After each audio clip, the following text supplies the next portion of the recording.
voisins! Réveillez-vous! Ah, ils sont endormis aujourd'hui! Wouhou! Hé les voisins! Eh oh! Ah, la brochette, un petit peu discret, mais bon, ils sont là. Wouhou! Les gens du haut sont là. Ah, super. Wouhou! Yeah! Allez, les supporters du PSG, vous êtes où? C'est aujourd'hui qu'on a besoin de vous. Wouhou! Ouais, 36 jours là, 36e jour, 36 jours, 36 ans, c'est mon âge. Youhou! Salut les voisins! La casserole, ouais, voilà, il était temps. Wouhou! Wouhou! Salut les gens de la rue! Allez, à demain les voisins, merci! Je commence à faire des productions sophistiquées. J'ai trouvé une intro, c'est remarquable. J'ai une musique au début, une musique à la fin. Allez, chers amis, chères familles, bienvenue pour un nouvel épisode de Pas qu'on finit, l'émission. Ouais, c'est carrément devenu une émission, 36e émission, où on apprend à pas rester con. Parce que vraiment, en ce moment, il est impératif de s'assurer qu'on n'est pas du côté de la connerie. Alors aujourd'hui, j'ai choisi de vous parler d'un sujet qui me semble, ma foi, fort indiqué. Ma femme m'a incité ce matin à regarder le film qui s'appelle Le Secret, que vous avez certainement tous déjà vu, j'imagine. Truc qui est, je crois, 2006, il a dû sortir ce film-là, donc je l'avais vu, revu, ça m'avait impacté, la loi de l'attraction, tout ça. Donc elle m'a fortement incité, parce qu'elle l'avait pas encore vu, elle l'a regardé il y a quelques jours, et donc elle m'a dit, t'as besoin de regarder ça, t'as besoin de regarder ça. J'ai dit, bon, ok, j'ai regardé les 20 premières minutes, parce que vraiment, mon temps est extrêmement compté ces derniers temps, avec tout ce qui est en train de se passer. Là, je suis obligé de rester à flot, je peux plus être que sur la spiritualité, je suis obligé d'être dans le monde actuel dans lequel on vit en termes d'information. Donc du coup, comme j'ai peu de temps, j'ai regardé que les 20 premières minutes, mais ça m'a vraiment inspiré. Et donc du coup, aujourd'hui, le thème, c'est du secret. Et en fait, c'est complètement indiqué ce thème, parce qu'on vit à une époque aujourd'hui où on ne sait pas ce qui est vrai. Ce qui est vrai la veille ne l'est plus le lendemain. Ce qu'on nous disait pas, parce que c'était classé, secret, défense, va savoir quoi, un jour est déclassifié, on le sait, et on dit ah ouais, quand même, les mecs ils ont pas chômé, ils ont quand même fait des trucs bizarres. Et donc aujourd'hui on est vraiment à une époque où il y a des secrets comme ça qui éclatent au grand jour, des secrets industriels, des secrets d'État, des secrets politiques comme ça qui nous éclatent à la gueule, et évidemment en éclatant ça fait pas mal de dégâts lorsque les conséquences des actes qui ont été commis en secret nous arrivent enfin à nous. Donc on va commencer par le positif, hein. Ça fait quelques jours là que je suis vraiment dans le négatif, mais bon, je suis dans la lucidité surtout. C'est pas mon intérêt de parler de choses négatives, mais voilà, je ne peux pas ne pas être réaliste. On peut être optimiste, mais si on est utopiste, ça va pas. Donc idéaliste, mais aussi réaliste. Donc le secret, le fameux secret du film, c'est que cette fameuse loi de l'attraction, ce qui a été extrêmement édulcoré, etc., c'est tout simplement que on est ce qu'on pense, on devient ce qu'on pense. Si on pense plein de choses négatives, évidemment, il se passe plein de choses négatives, que ce soit au niveau individuel ou au niveau collectif, au niveau de toute la société. Parce que les pensées, ce sont des ondes. Les ondes, ça se répand. Ça reste pas que dans notre petite boîte cérébrale. Il y a les électroencéphalogrammes qui le montrent bien, et puis il y a tout simplement ce qu'on peut constater au travers des méditations de groupe, les fameuses bonnes vibes. Je vous ai déjà parlé le jour de la compassion, de la méta, les méta-bhavana, donc les ondes, tout est ondes. Donc nos pensées deviennent réalité dans le sens où ça devient ma réalité personnelle. Vu sous cet angle-là, c'est plutôt chouette, parce que les pensées positives ont plus de poids en termes de vibration, en termes de fréquence, que les pensées négatives. Ceci dit, les pensées négatives occupent la majeure partie de notre psyché, si on n'y fait pas attention, parce que je vous en avais déjà parlé un autre jour, je ne me souviens pas quel jour, mais pour pouvoir survivre, l'être humain a dû accorder beaucoup plus d'attention, de manière intense, aux choses potentiellement négatives, pour faire face aux dangers, bien évidemment. Donc, bien qu'on accorde plus facilement d'attention aux choses négatives, aux pensées négatives, à broyer du noir, à ruminer, etc., à être dans la colère, dans la peur, dans la culpabilité, dans le ressentiment, etc., ça crée en fait des mauvaises vibes pour nous et autour de nous. Les bonnes vibes, ce qui vient de l'amour, ce qui vient de la générosité, ce qui vient de la joie, ce qui vient de la gratitude, tout ça, ça a beaucoup plus de poids de force que les pensées négatives. Donc, ce fameux secret, qui n'est absolument pas un secret, dont on peut tous faire l'expérience, c'est qu'on attire ce qu'on est. Si je me réveille avec un sale mood, eh ben il va m'arriver des sales trucs dans ma journée. Si au contraire, je me réveille avec un big smile et que j'avance dans ma journée comme ça, les gens vont le ressentir. Pourquoi? Parce que tout est honte. D'ailleurs, les animaux, ils ont cette capacité à percevoir un danger avant même qu'on l'entende ou avant même qu'on le voit, ils le perçoivent au niveau énergétique, c'est-à-dire dans le lien qui unit tout. Donc aujourd'hui, nous, on est dans plein d'informations comme ça, super anxiogènes, super délétères, qui, si on laisse ça nous atteindre, on est mal barré. Je vous l'ai redit hier, notre système immunitaire fonctionne bien mieux quand on est joyeux, quand on est heureux, quand on n'est pas anxieux, quand on n'est pas dans la peur, que lorsqu'on a de la peur en nous. Et également un fondement donc, de cette fameuse loi de l'attraction, ce fameux secret, c'est que nos pensées prennent un certain temps pour se matérialiser. Et c'est plutôt chouette. Parce qu'avant que la maladie se déclare, parce que j'ai broyé du noir, ça va prendre un certain temps. Donc entre-temps, si je suis pas trop con, je vais pouvoir recalibrer, repartir dans une autre direction qui est un peu plus bénéfique pour moi, avant que ce que j'ai pensé également se matérialise au niveau matériel, au niveau de j'ai une idée, ça va devenir matière. Il y a un certain temps aussi. Donc c'est plutôt bien parce que parfois on pense qu'on veut un truc alors que non. Donc ça nous laisse un peu de temps pour peut-être recalibrer ce qu'on désire, parce que c'est ça le drame en fait, on obtient vraiment ce qu'on veut. Et là au niveau de la société, je pense qu'on a vraiment, au niveau de notre monde, on a vraiment obtenu ce qu'on voulait, hein. Que ce soit au niveau de l'économie, que ce soit au niveau de l'écologie, que ce soit au niveau de la politique, que ce soit au niveau de nos modes de vie.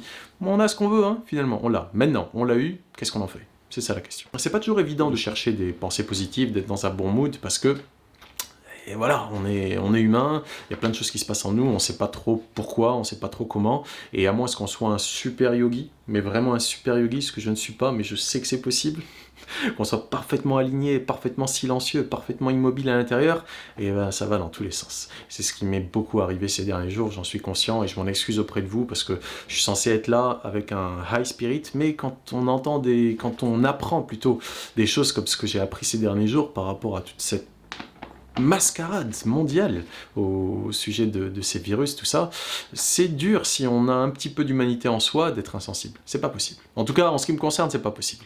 Donc voilà, quand même, il y a des moments où ça fluctue, et j'ai un super allié, et Ahimad, tu es là, et je sais que tu le connais très très bien, cet allié, c'est la musique. Il y a même de la musicothérapie, il y a de l'art-thérapie qui est basée sur la musique, on soigne des gens qui ont du Parkinson, qui ont plein de trucs grâce à la musique. Donc et la musique, c'est des ondes, ce sont des vibrations.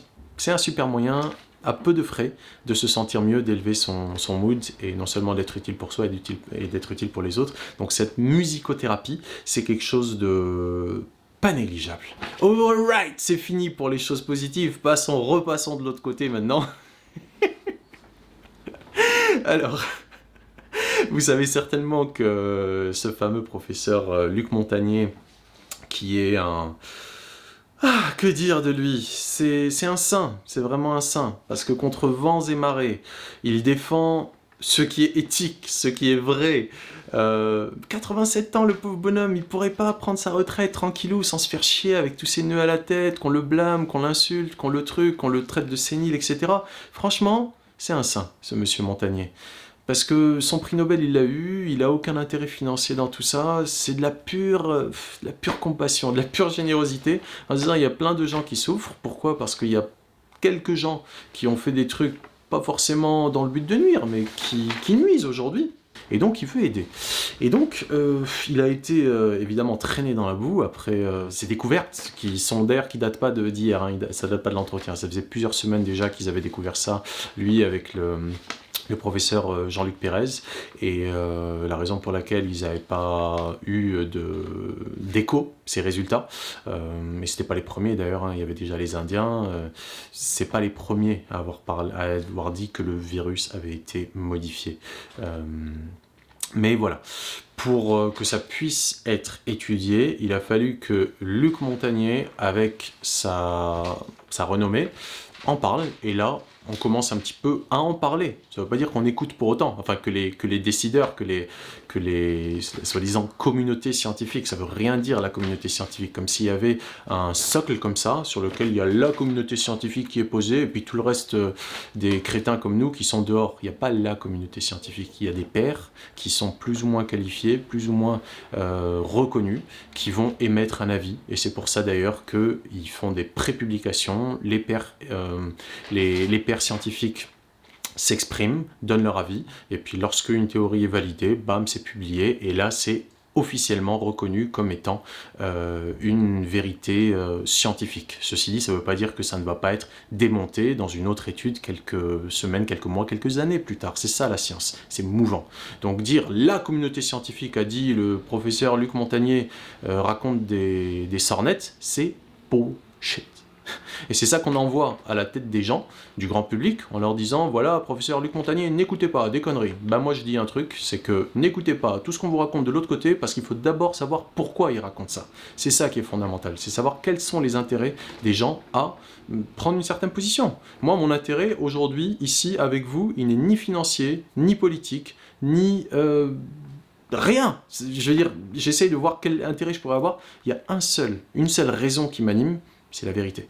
C'est-à-dire que ce qu'on vive aujourd'hui, qui est quand même super noir, c'est franchement super noir, que ce soit pas perdu.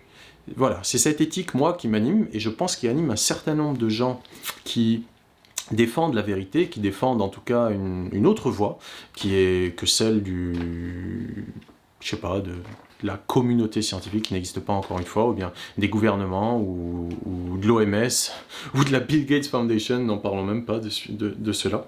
Donc, voilà, il y a une méthode qui a permis à ce virus, semblerait-il, ce virus, donc ce Covid-19, d'être modifié, et c'est une méthode qui existe depuis 2013, je pense 2014, qui a permis dès 2015 de pouvoir fabriquer des virus qui sont modifiés génétiquement au niveau donc je vais pas trop m'avancer parce que vous savez je suis un peu une buse en sciences, hein, je fais de mon mieux, mais c'est la méthode CRISPR, C-R-I-S-P-R. C'est une technique qui a le potentiel de transformer absolument le mode, la nature, et les rapports de l'humain avec celui-ci.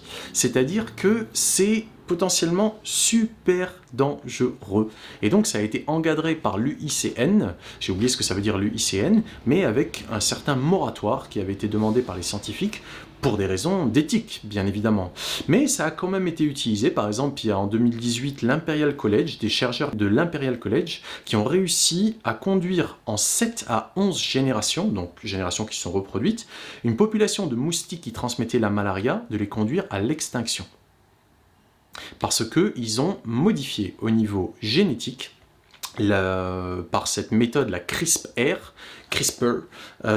les gènes de ces moustiques. Et donc là, idem, pour pouvoir créer un vaccin, typiquement, ce qui se fait, c'est qu'on prend un virus auquel on enlève la partie pathogène et on en met une autre pour pouvoir... tester ce virus pour que la personne à qui on inocule le virus puisse développer les anticorps qui vont bien. Donc le coronavirus, il y en a un certain nombre, il y en a plein des coronavirus, c'est un virus de la grippe. C'est un virus normal de la grippe, on n'en meurt pas. Et c'est apparemment utilisé pour développer des vaccins contre le VIH. C'est pas des conneries tout ça, ça se fait. Aujourd'hui on dit non, on n'a jamais fait ça. Il y a des études, je vous ai partagé ça il y a 2 jours, il y a des études de cette chinoise, la Shi Zhongli, où elle parle typiquement de virus, de coronavirus, auxquels ils ajoutent du VIH c'est ce qu'on appelle des virus chimères ou des virus synthétiques. C'est pas commun, c'est quand même du super high truc, c'est pour ça qu'ils font ça dans les P4. P4, c'est le laboratoire de plus haute sécurité. Donc, pourquoi dire aujourd'hui c'est pas possible? C'est des conneries, ça sert les intérêts de qui? Bref,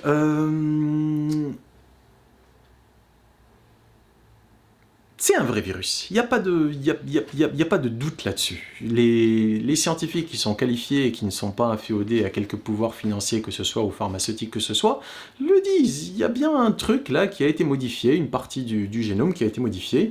Maintenant, l'intention n'était peut-être pas de nuire, certainement pas de nuire, certainement pas. Vouloir faire un vaccin pour pouvoir préserver les gens du VIH, c'est remarquable, c'est formidable. Maintenant, des meilleures intentions peuvent provenir les pires exactions. Et ça, je pense que personne ne le niera. Hein. On en a plein des exemples dans l'histoire de bonnes intentions qui amènent des choses ultra inhumaines.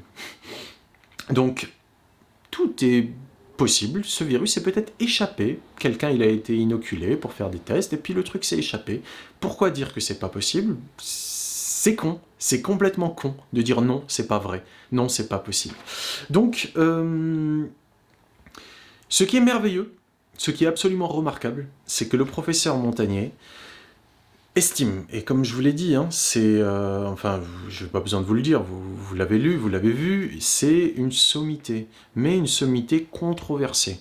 Tellement controversé qu'il était controversé avant même de recevoir son prix Nobel 2008. Et si vraiment ils avaient pu ne pas le lui donner, la fameuse communauté scientifique, croyez-moi qu'ils ne le lui auraient pas donné, parce que ça lui a donné une... exactement, Hamid me dit Fibonacci.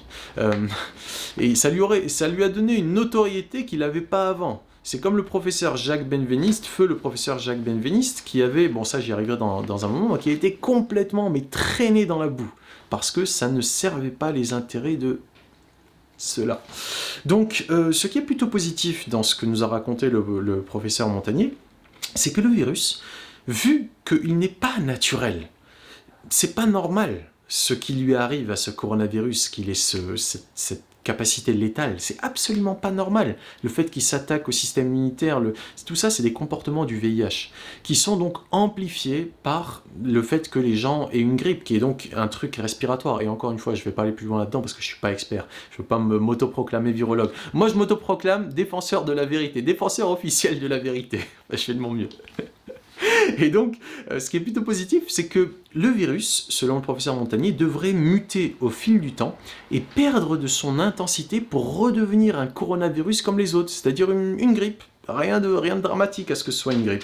Et en fait, ce qu'il propose, et il a encore été discrédité pour ça, alors que des recherches, il en a fait, des publications à ce sujet, c'est qu'il propose en fait qu'on utilise des ondes de basse fréquence, de 7 Hz, afin d'accélérer la mutation inverse. C'est-à-dire, il va muter le virus au fur et à mesure des contaminations et perdre de sa létalité. Mais évidemment, pendant que ça se produit, il y a plein de gens qui vont mourir. C'est ça le grand drame. On dit, ouais, il faut un vaccin. Mais non, il ne faut pas un vaccin, il faut traiter les gens maintenant. Et c'est ce que quelqu'un comme le professeur Raoul a eu la lucidité et le courage de faire en continuant à explorer une voie qui est disponible maintenant, pas cher et qui est inféodé à aucun groupe pharmaceutique. Je vais finir cette parenthèse-là avant de repasser au professeur Montagnier. L'hydroxychloroquine et l'azithromycine, j'arrive enfin à le dire, ça coûte moins d'1 € la pilule, ça coûte rien du tout, et il y a déjà des génériques. Donc ça fait depuis les années 30 que ça existe l'hydroxychloroquine. Aujourd'hui, ils nous disent non, il faut un vaccin, et surtout, il faut des traitements ultra onéreux.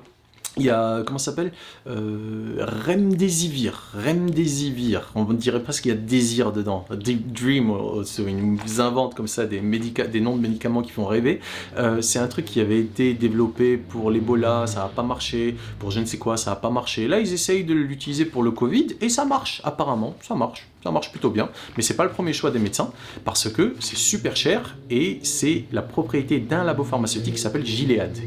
C'est un labo donc qui a le brevet de cette molécule-là, de ce médicament, Remdesivir. Et figurez-vous que dès janvier, c'est dingue, je pensais pas parler de ça, mais j'en parle. Dès janvier, ce Remdesivir a été donné à, devinez qui ? Le laboratoire P4 de Wuhan. Ils leur ont donné le brevet, parce que voilà, il y a un brevet en Chine, un brevet aux États-Unis, donc le brevet aux États-Unis, ils leur ont donné, pas vendu, donné pour la Chine. Donc, Bref, voilà. Et ça coûte des centaines de dollars, ce truc, à comparer avec l'hydroxychloroquine et l'azithromycine. Bref, voilà. Redescendons vers ce qui nous préoccupe aujourd'hui. Donc, le professeur Montagnier a donc cette idée, qui n'est pas folle, qui est basée sur la physique quantique, en fait. Enfin, le professeur Montagnier, c'est non seulement un biologiste, un virologue, c'est un érudit, et c'est un physicien quantique. C'est-à-dire c'est quelqu'un qui utilise tout ce qui peut se faire au niveau du spectre de la médecine et de la biologie, et on le traite de fou et de dégénéré. Enfin, je sais même plus quoi dire, tellement je suis affligé par l'attitude des médias et puis de la communauté scientifique.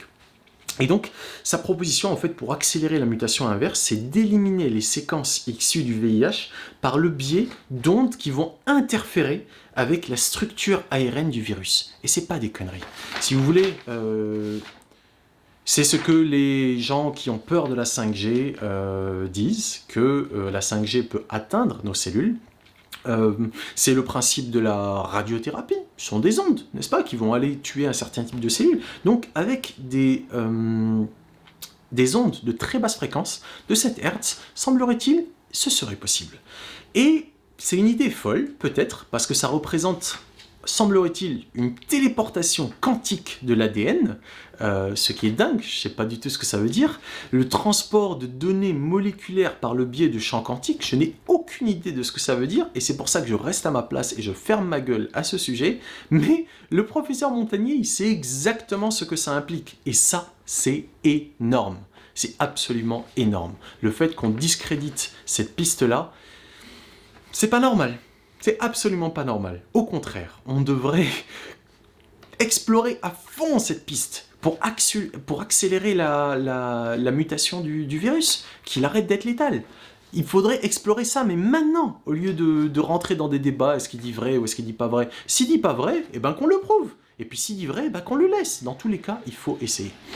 Bref, vous savez pourquoi on le discrédite ?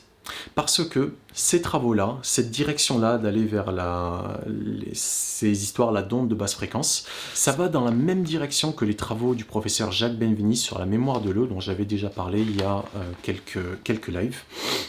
Et en fait, c'est absolument énorme comme concept, comme découverte. Et ça a été noyé dans l'œuf parce que ça ne servait pas les intérêts des entreprises pharmaceutiques. Pour vous expliquer en quelques mots pourquoi ça ne sert pas leurs intérêts, c'est encore pire que ça ne sert pas leurs intérêts. En fait, ça remet en cause tout leur business, parce qu'il n'y a même pas besoin de molécules. Si vous voulez, c'est l'arrêt de mort du secteur pharmaceutique. Ce serait plutôt l'arrêt de mort du secteur pharmaceutique, parce qu'il suffirait en fait de mettre des images quantiques d'une certaine molécule dans de l'eau pour en répercuter les effets à l'infini. C'est-à-dire, on verse dans un verre d'eau, la personne le prend, il n'y a même pas besoin de la molécule. Donc qu'est-ce que les entreprises pharmaceutiques auraient à vendre ? Rien. Parce que c'est rien, c'est une onde, c'est une information. Et donc, ils ne veulent pas de ça. Parce que ça remettrait en question, déjà ce serait l'arrêt de mort de l'industrie pharmaceutique, vraiment, parce qu'il n'y aurait pas besoin de la molécule. C'est le même principe que la... J'ai encore oublié. Oh là là. Comment ça s'appelle encore ? Bref, c'est le même principe que le truc. J'en ai reparlé hier, avant-hier, j'ai oublié. J'ai encore oublié, c'est pas grave. Non, pas la théorie du complot, Hamid. Non, le truc là qu'on prend, les médicaments qu'on prend qui sont pas, il n'y a pas de molécules dedans, c'est des gélules de sucre, des pilules de sucre. L'homéopathie, voilà, l'homéopathie, c'est le même principe que l'homéopathie. L'homéopathie, c'est un truc qui est aujourd'hui, qui se vend dans les commerces, dans les pharmacies, etc. Donc, on en fait un business, on l'accepte, on le tolère, même si c'est basé sur des trucs qui, entre guillemets, ne sont pas scientifiquement prouvés, en tout cas qui ne sont pas, qui répondent pas à la même science que celle des laboratoires pharmaceutiques qui utilisent des molécules. Là, il n'y a pas de molécules. Et donc, ça remet en question les fondements de la physique moléculaire et de la médecine. Donc voilà, cette histoire d'images moléculaires qui puissent être transportées d'un point à un autre et avoir le même effet que la molécule sans la présence physique de la molécule, ça, c'est inacceptable. Parce qu'il n'y a plus de business du coup. Donc c'est ça que le professeur Montagnier il suggère. Et c'est pour ça qu'il y a une volonté d'étouffement. Et c'est pour ça qu'il est discrédité. Et c'est pour ça que nous, on est en responsabilité de choisir notre attitude par rapport à tout ça. C'est ça qui est fondamental. Moi, je ne dis pas que c'est absolument vrai tout ce que le professeur Montagnier raconte, parce que c'est le professeur Montagnier. Je dis, accordons-lui le bénéfice du doute. Parce que le fait de dire c'est des conneries, parce que ça ne répond pas au dictat de ce qui existe, c'est bullshit. C'est de la connerie, et c'est nous prendre pour des cons. Donc, voilà en gros ce que j'avais à vous partager aujourd'hui. Nos pensées sont créatrices.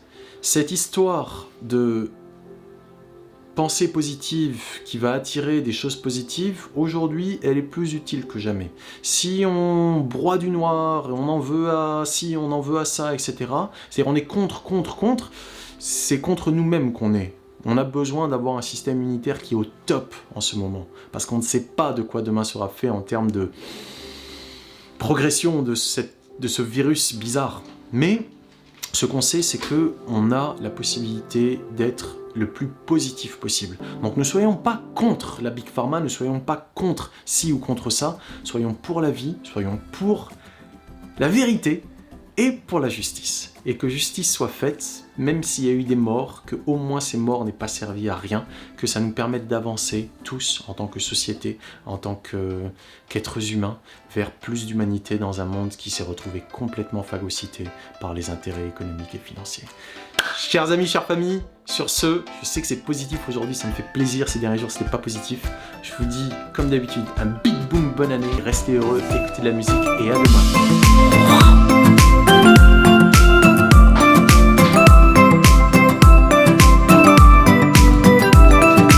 Le plus grand secret de tous, c'est que le pouvoir, c'est nous qui l'avons.